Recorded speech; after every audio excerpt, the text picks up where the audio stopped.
इस वीडियो में जो मैं फाइनल अकाउंट बनाऊंगा ये मैंने निकाला है 2017 के आज़ाद कश्मीर बोर्ड के एनुअल पेपर से।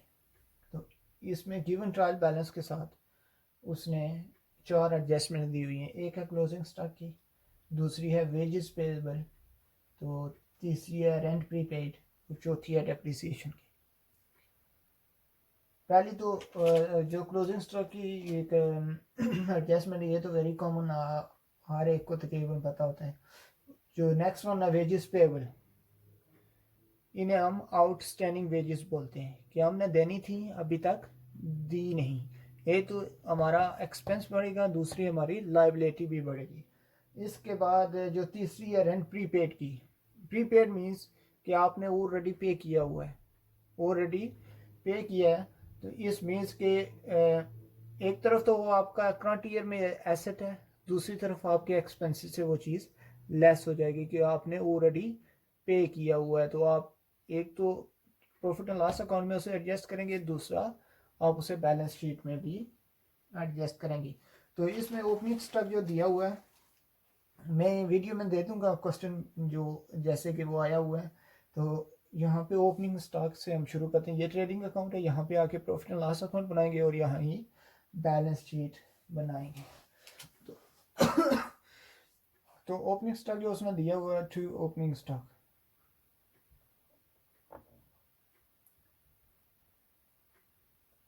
वो रुपीज़ हैं 50,000। उसके बाद मैं डेबिट साइड से पहले शुरू करता हूँ परचेजेस से। परचेजेस की अमाउंट उसने दी हुई है 80,000। तो आप अगर क्रेडिट साइड पे देखें तो उसने परचेजेस रिटर्न भी दी हुई है। तो आप यहाँ से लेस कर देंगे, लेस रिटर्न्स। ये हमारे पास 1500 है, तो आपके पास जो वैल्यू बचेगी वो 500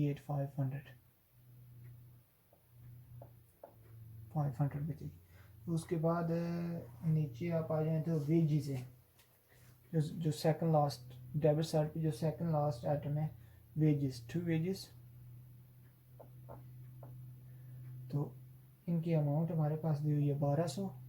तो एडजस्टमेंट नंबर 2 अगर देखें तो वेजेस आउटस्टैंडिंग है, मीन्स अभी तक हमने देनी है, प्लस आप करेंगे आउटस्टैंडिंग। तो आप ये 1000 है, तो ये आपके पास 2200 2200 आ जाएंगे। तो आई थिंक ये डेबिट साइड हो गई कंप्लीट। अभी आप क्रेडिट साइड पे आ जाएं। सेल्स से हम शुरू करते हैं। बाई सेल्स, सेल्स की अमाउंट उसने 1,10,000 दी हुई है। इससे आप लेस करेंगे, रिटर्न्स भी दी हुई हैं डेबिट साइड पे। अगर आप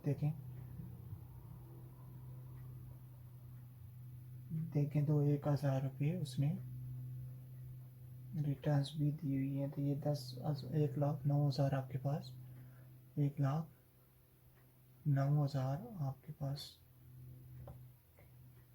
आना चाहिए। इसके बाद क्लोजिंग स्टॉक, अगर आप एडजस्टमेंट में देखें by closing stock,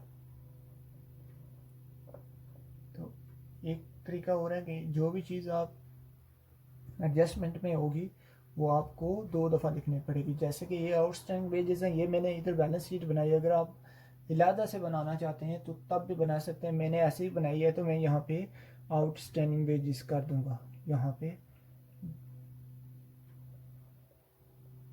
outstanding wages ये कितने हैं, 1,000 रुपये। तो ये क्लोजिंग स्टॉक है, मैं इधर भी क्लोजिंग स्टॉक की अमाउंट लिख दूंगा। क्लोजिंग स्टॉक, इसकी अमाउंट दी हुई है ये 42,000 रुपीज़। तो ये आप इधर लिख लें। ये quick way to make a final account. कि फाइनल अकाउंट बनाने के लिए जो एडजस्टमेंट होती है उनको आपको 2 दफ़ा एडजस्टमेंट मीन्स आपको एडजस्ट करना पड़ता है, जो अप डाउन थोड़ा बहुत बिजनेस में होता है। तो आप ये अगर क्रेडिट साइड को ऐड अप करेंगे एक सेकंड में कैलकुलेटर कहीं पे भूल गया तो मैं ऐड अप करता हूँ 10,9,000 प्लस 42,000 रुपीज़, तो ये 151 मेरे पास आते हैं।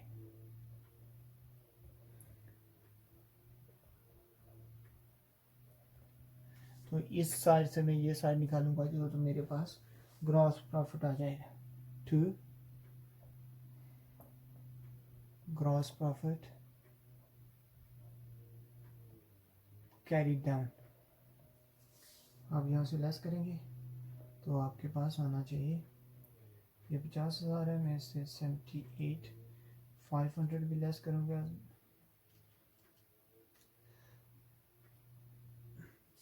मेरे पास आ गया 20,300।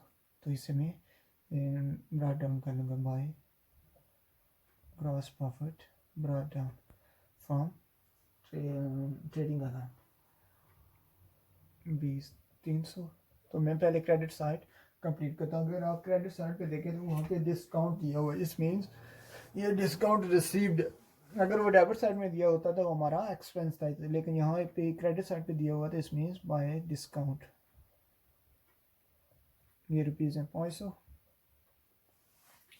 अभी आप डेबिट साइड पे आ जाएं तो इसमें जो पहला आइटम दिया हुआ है वो सैलरीज है, टू एक्सपेंस में सैलरीज है।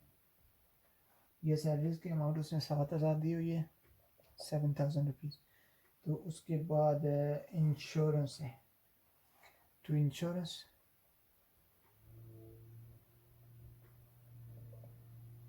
उसने दी हुई है 1,000 रुपीज़।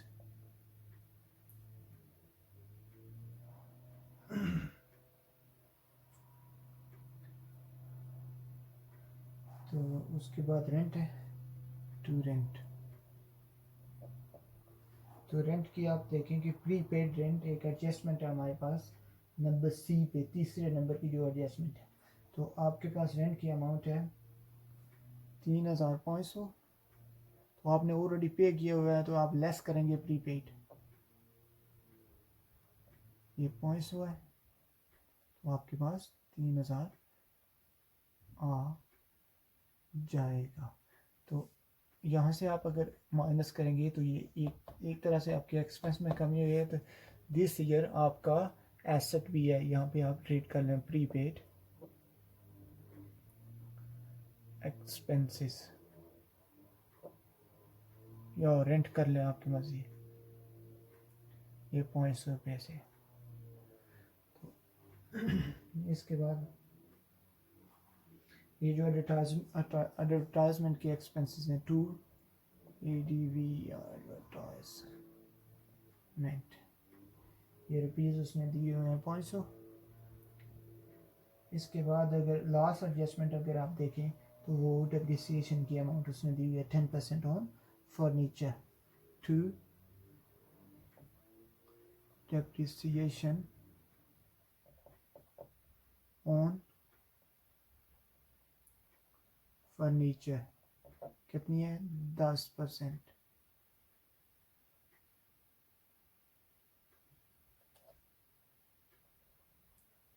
ये 20,000 है, फर्नीचर की अमाउंट है हमारे पास 20,000, तो ये आपके पास 2,000 होना चाहिए। आप ऐसे कैलकुलेट करेंगे, ये 10% है 20,000 से, 10/100, ये ज़ीरो, ये ज़ीरो, ये ज़ीरो और ये ज़ीरो, तो आपके पास 2,000 आ जाएगा। तो ये आपकी प्रॉफिट एंड लॉस अकाउंट भी इधर कंप्लीट हो गया। ये ऐड अप करेंगे आप तो आपके पास आना चाहिए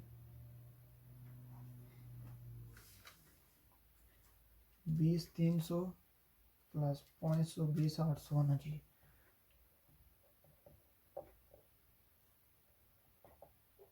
800, इससे आप ये चीज़ लेस करेंगे तो आपके पास प्रॉफिट आना चाहिए।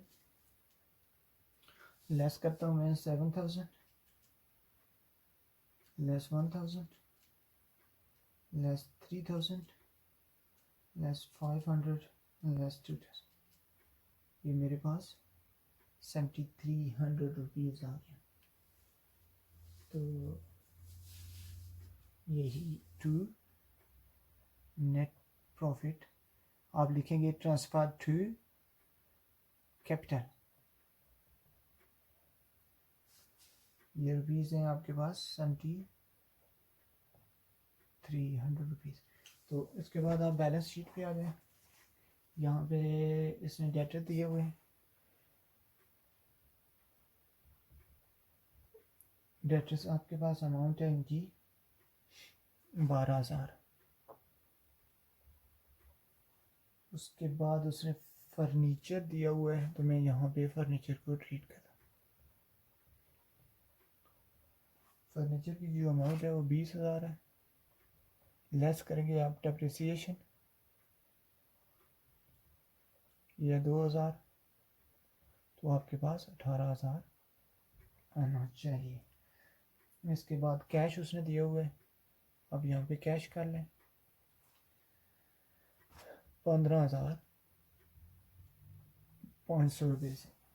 तो आई थिंक आपकी जो एसेट साइड है, इस साइड पे एसेट होते हैं, इस साइड पे लायबिलिटीज़ होती हैं। अगर आपने लिखना है तो लिख भी लें, कोई मसला नहीं है। अगर नहीं लिखना तो तब भी आपकी मर्ज़ी है। तो मैं इधर शुरू करता हूँ। क्रेडिट साइड पे आ जाएं आपके क्रेडिटर्स। यहाँ पे क्रेडिटर्स कर देता हूँ। क्रेडिटर्स आपके हैं 15,000 रुपये से। ये है 15,000। तो इसके बाद कैपिटल पे आ जाए।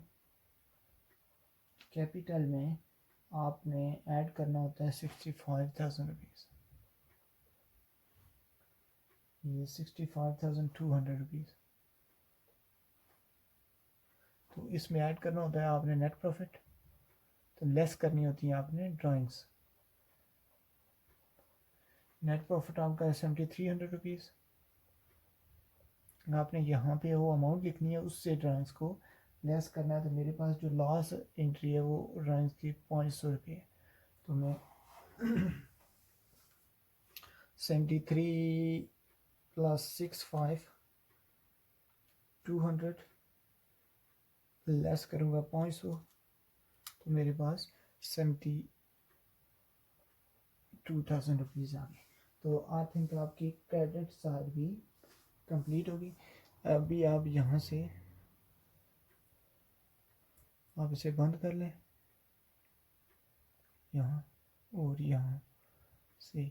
तो मैं ये क्रेडिट साइड पहले करता हूँ, +1500 प्लस 1,000 रुपीज़। तो मेरे पास अमाउंट आएगी 88,000 रुपीज़। ये होगी क्रेडिट साइड की। तो मैं अभी डेबिट साइड करता हूँ।